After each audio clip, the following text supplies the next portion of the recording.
Alright buddy, it's Kermit the Gaming Hermit here, back for another gaming video. So, recently I've been taking a look at the Dreamcast and games that could have been on the system, delving into various different Sega arcade platforms. However, completely switching gears, taking a look at a brand new avenue as far as potential games for Dreamcast, and that is looking at the PC. So back when the Dreamcast came out, there was a lot of developments going on for the Dreamcast, especially along the PC side. So back during the history of Dreamcast development, there were two different formats that were under production, and certainly Sega was working with Microsoft with regards to using Windows-based software, Windows CE, to try to help create an environment for PC developers to bring their games over to the system. So with this first look, we're going to take a look at several games that could have definitely have come on the Dreamcast, either because they had an engine for the game that was already on the system, or games where certainly the system was more than powerful enough to definitely develop these games, perhaps make a legacy collector's edition or compile several games within a series. So let's take a look at some of these games and see how they will fit in perfectly with regards to helping fill out the Dreamcast library. Let's take a look. Alright, starting off with our first video, we're taking a look at Baldur's Gate. So this game was an isometric RPG developed by the fine folks at BioWare back in 1998, and it was a smash hit. So definitely, as far as games like this, certainly the same sort of view we saw similarly playing Record of Lodoss War, and this game was such a huge hit that BioWare followed up 2 years later with none other than Baldur's Gate 2. So definitely time frame will have been perfect for the Dreamcast. Take a look at 98.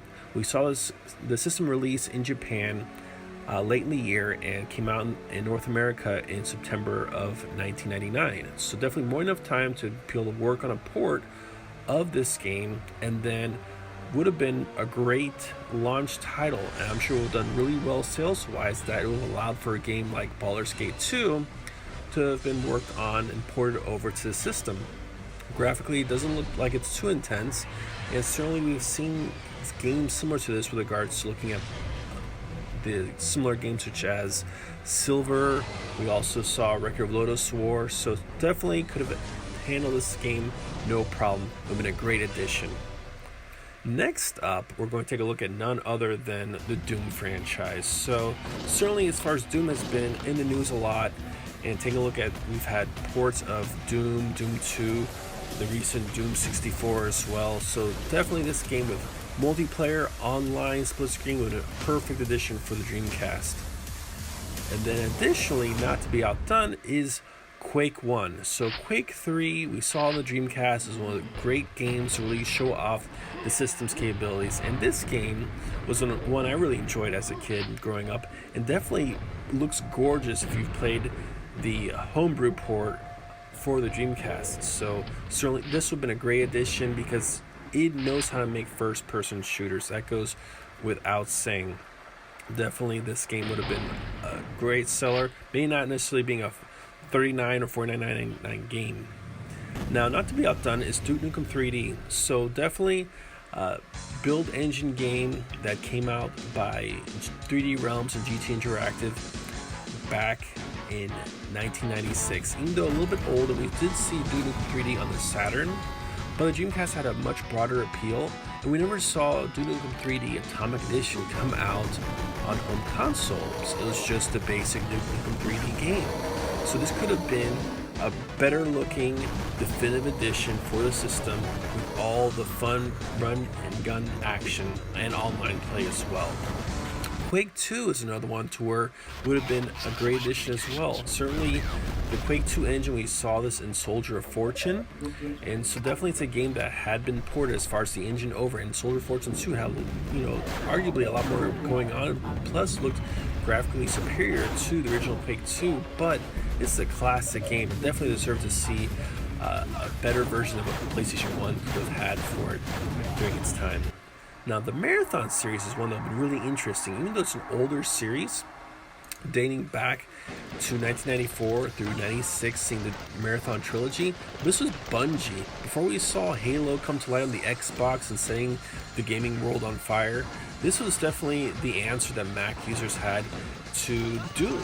I never did play the game growing up because I was a PC user, but definitely as far as it could have been a definitive edition with enhanced graphics, similar to what we're seeing here as far as the HD version for the 360.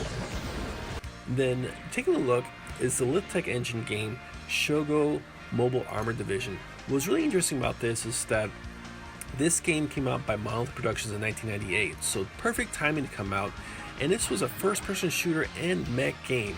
And take a look at it, it reminds me a lot of games or anime series like Pat Labor, Akira. Definitely has that look and feel to it, even though this was made purely in the United States. And so, but definitely a game that combined a first-person shooter experience along with good old-fashioned mech action would have been a really neat experience, I think. You know, looking at the engine, this Lithtech engine, we saw it later on with Kid Psycho Circus, which is actually a more enhanced version of this engine. So we could have seen a definitive version of this game. And then second to last, but definitely not least, is Unreal. So there was talks of Unreal actually getting worked on by Epic Games to be ported over to the Dreamcast. However, no one actually saw this come to light. However, the same engine that was used for Unreal Tournament was what brought this game to light as well. So certainly it's a game that could have been handled by the system, and I think would have been a great addition to the library. Looking at the game, it's gorgeous graphics, definitely.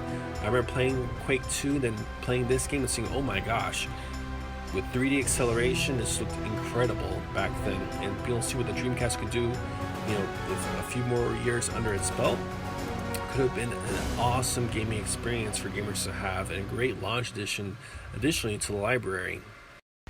Last but certainly not least is none other than Infinity Ward's 2003 masterpiece, Call of Duty. So this is a game that definitely caught on the coattails of a game series or part of the first-person shooter genre that people had a taste for, a craving for. So you go back right when the Dreamcast would have come out, and it was the perfect time to see a game like this for the system.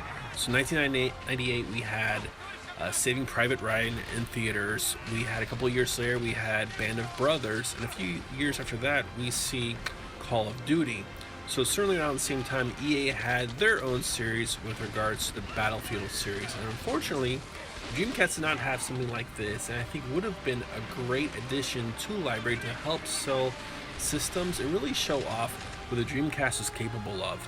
So certainly as far as a system, this is based upon the Quake 3 engine. So we had the Quake 3 engine ported over by Secret Level, and that was released by Sega, and it was definitely a big selling point for Sega having Quake 3, and having another game based upon the engine with Call of Duty would have been fantastic for the Dreamcast.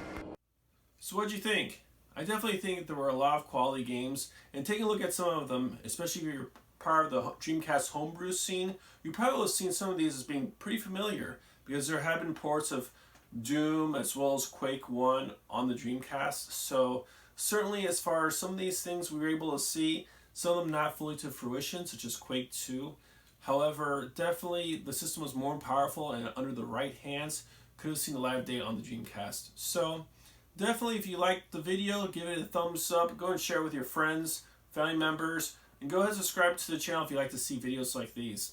I've got a lot more of these videos coming up, with part 2 already almost fully completed, so that should come out a few days from now, and hopefully we'll discover a few more games that will have been great additions to the library. Thanks for stopping by. Take care.